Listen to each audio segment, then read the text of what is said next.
how to set up Google Authenticator the right way. In 2026, relying on a password to protect your online accounts is honestly risky because passwords get leaked constantly.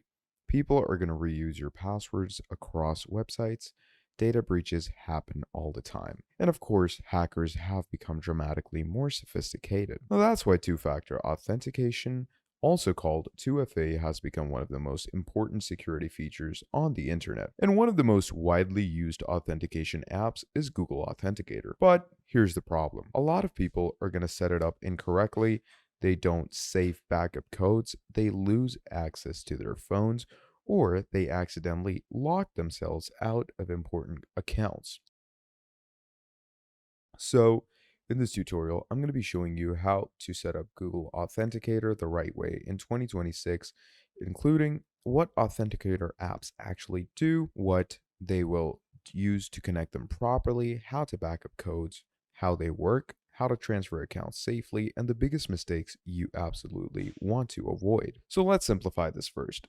Google Authenticator generates temporary verification codes that refresh every few seconds. So if you haven't used it, basically the interface looks something like this. When you log into an account, you enter your password, then you enter the temp code from the app. These temp codes are going to appear just like this over here and get refreshed every second. Now this creates an additional security layer. So even if someone steals your password, they still cannot access your account without the verification code. Now this dramatically improves your account security. Now, a lot of websites still offer SMS verification, but authenticator apps are usually safer. Why? Because SMS systems can be vulnerable to SIM swap attacks, carrier fraud, and message interception. Now, meanwhile, apps like Google Authenticator generate codes locally on your device. This makes them significantly more secure in most situations.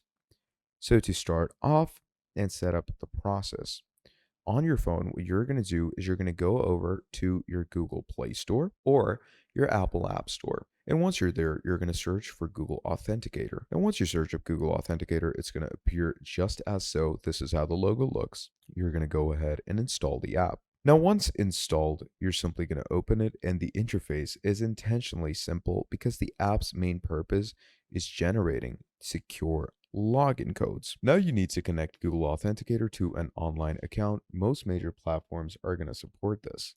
For example, Google Account Settings, Discord, GitHub, and Dropbox. Now, inside the account security settings, you're going to look for two-factor authentication, 2FA, Authenticator app, or verification methods. Once enabled, the website usually displays a QR code. Now, that QR code can be seen from these sections as well, or you can find it from the actual website you're working along with. Now, inside Google Authenticator, you're simply going to come right here in the bottom right section. And once you come to the bottom right section, you're going to tap on Add Account. Once you tap on Add Account, you're going to choose Scan QR Code and point your camera at the code on the website. Now, the app immediately creates a linked authentication entry. You will now see a 6-digit code appear right in front of you.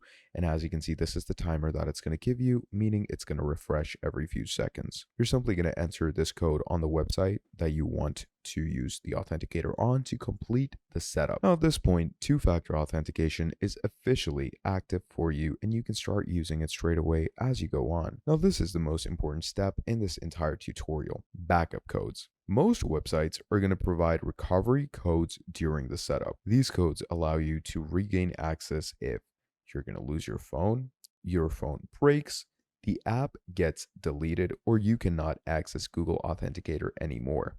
A huge number of people are going to skip this step, and later they permanently lose access to their general accounts. So you're going to save your backup codes somewhere secure.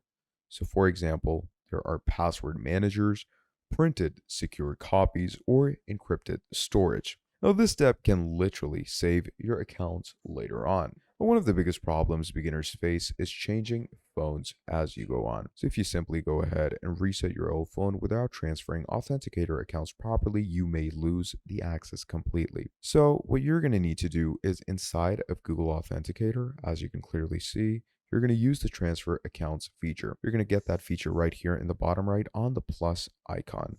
You can export account from the old device and import them into the new device. Always do make sure to verify everything that works before wiping the old phone actually. And this is extremely important because most people are going to go ahead and blindly wipe everything off. And once they wipe everything off, they're going to regret it later on because recovering those options is extremely difficult. Now let's actually quickly explain why the codes constantly change.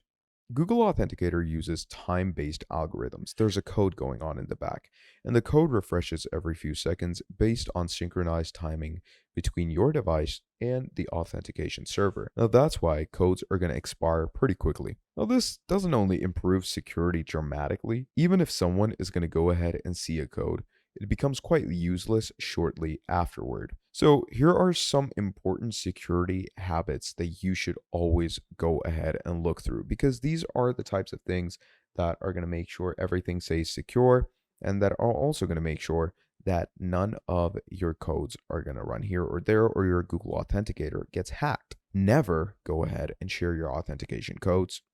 Never screenshot backup codes carelessly. If you do screenshot, to make sure to keep them safe in a secure locked private folder or in some place where others can't reach it. And never store recovery info publicly. Also, do make sure to protect your phone with biometrics or passwords. That just ensures a better security phase. And also keep device backups secure. Also, avoid suspicious apps requesting unnecessary permissions because those are things that can cause you a lot of issues. Remember, your Authenticator app becomes part of your account security system. Now, a lot of people are going to forget backup codes, reset phones too early, or delete Authenticator apps accidentally, or even misunderstand how account transfers work. Another mistake is going to be enabling two-factor authentication everywhere without actually organizing recovery methods properly. Security is quite important, but account recovery planning matters too. Now, honestly, almost every important account should have 2FA enabled, especially email accounts, banking apps, social media, cloud storage, business accounts, password managers. Because if your email is going to get compromised, many other accounts become vulnerable too. Now, setting up Google Authenticator properly is one of the smartest security upgrades you can make in 2026. It only takes a few minutes, but it can prevent major account compromises later on. So the key is not just enabling it, but setting it up correctly with proper backups and recovery planning. So that is pretty much about it for this video. If you want more videos like this, do make sure to drop down a like, subscribe to the channel, and I will be seeing all of you wonderful people in the very next video. Have a great day. I'll see you next time. Goodbye.